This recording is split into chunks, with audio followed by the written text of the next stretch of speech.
Guys, may gagawin tayo ng isang Bluetooth.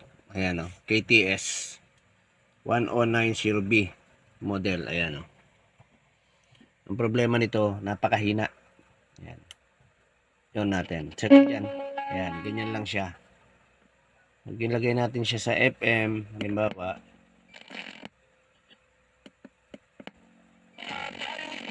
Ayan. Ganyan lang siya. Kalakas. Kahit ayan o. Volume natin ha. Volume natin ng sagad. Ayan.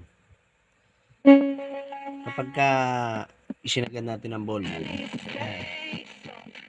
Ayan. Ganyan lang siya, napakahina. Ayan. Sagad na yan. Ganyan kalakas. Full video. Mga kabuting ting. Sa aking YouTube channel. Abangan nyo na lang. Ayan. Grabe. Napakahina. Sagad na yan.